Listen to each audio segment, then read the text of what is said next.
Hello everyone, my name is Teixeira. I came from municipality of Barreiro in Portugal, but here I'm representing the consortium of Target project. I will present a comparative analysis of water governance in Spain, France and Portugal, which are the countries that integrated the project and also the Sudway region. This work was elaborated by me, but also by my colleagues, Isabel, Pilar, Nazaré, and Catherine and Amélie. The purpose of this presentation is to provide a comparative and comprehensive analysis of water governance systems in the three countries, identifying strengths, challenge, and opportunities to address the increasing water scarcity. My presentation will focus on these 8 points. Water scarcity in Sudway region is a structural and intensifying problem. Is no longer an occasional one. Is driven by the climate change, the growing agriculture and urban water demand, the territorial inequality in water availability, and by the institutional fragmentation that limits the government's effectiveness. The objective of this study is to have a comparative and comprehensive analysis of the government systems in the three countries to understand how policies, institutions, and stakeholders can shape the water access, identify potential improvements to address the prolonged scarcity, and to have informed, support, evidence-based decision-making. The methodology used in this study was the OECD Water Governance Framework, the multidimensional, multi-scale approach, and this 6 dimension was analyzed. The stakeholder mapping, the policy and regulatory analysis, institutional assessment, public participation and equity, economic and finances, and resilience and sustainability. Taking into account the geographical context and the water data, and especially the water availability, the average precipitation, the storage capacity, and the agricultural water used, we can conclude that France, for example, benefits from a greater natural water availability. On the other hand, Spain and Portugal depend much more heavily on the irrigated agriculture.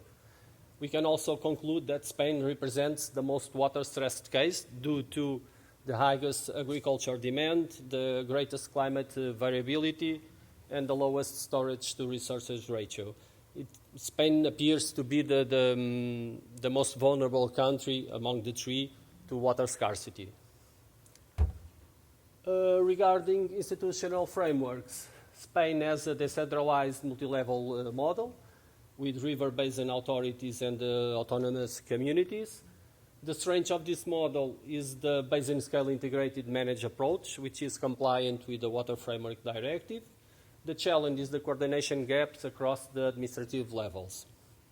Regarding France, has a centralized yet territorially coherent model with the 6 water agencies, which are financially autonomous public bodies. The strength of the French model is the stable financing via abstraction and polluter charge that includes the principle of polluter pays, and the challenge is the risk of over-centralization and some coordinations issue. In Portugal, the model is highly centralized with the Portuguese Environmental Agency, the APA. The strength is a clear national planning authority, and the basin plans align with the Water Framework Directive. The challenge of the Portuguese model is a subnational participation, which is limited at the local and regional levels. Oh, sorry. Oh. Yeah. Sorry. Oh. I'm not.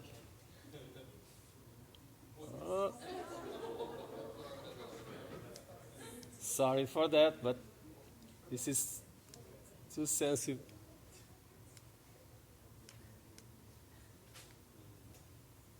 Is it possible to help me here? Okay.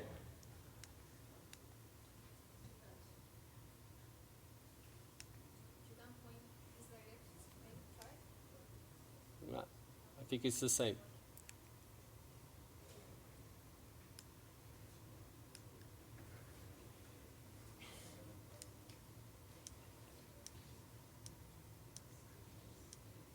Yeah.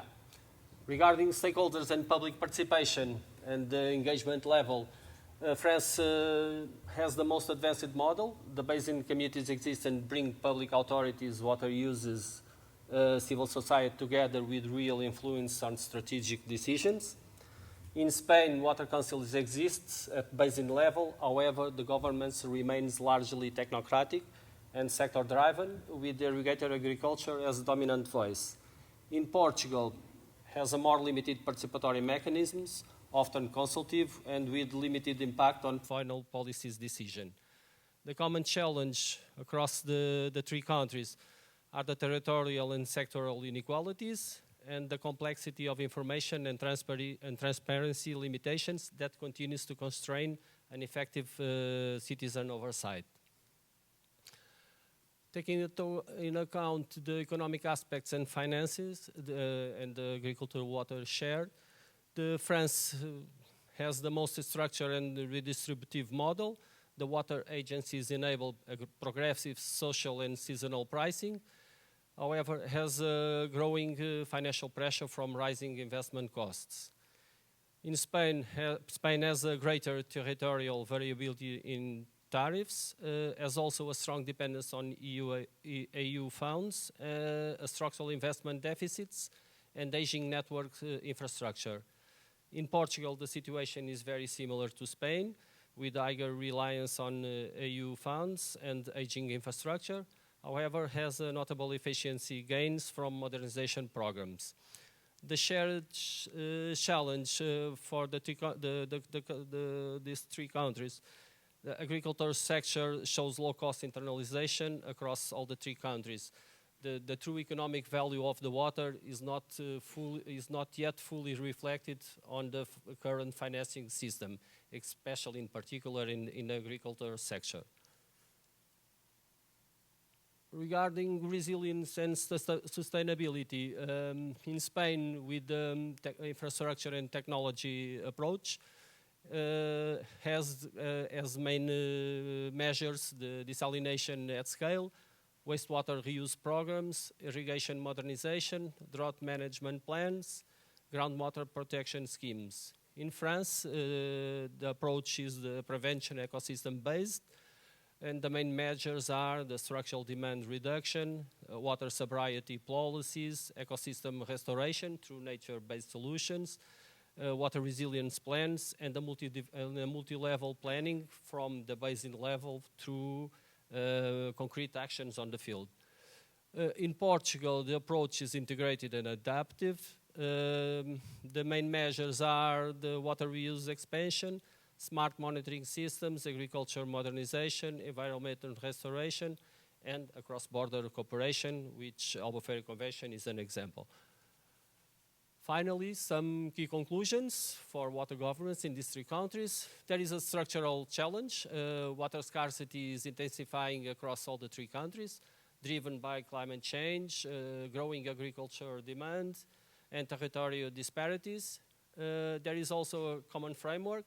All the three countries operate under the EU Water Framework Directive, but differ significantly in decentralization, institutional capacity, and participatory quality.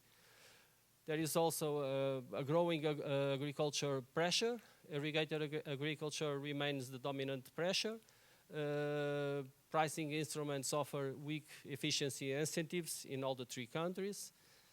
There are some government gaps, the institutional fragmentation, the aging infrastructure, and the limited local technical capacity that constrains an equitable and sustainable management.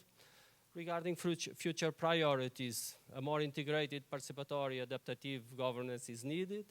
Is also needed the integration of water use programs, desalination, and nature-based solutions in long-term planning. And that's all from my side. Thanks a lot for your attention.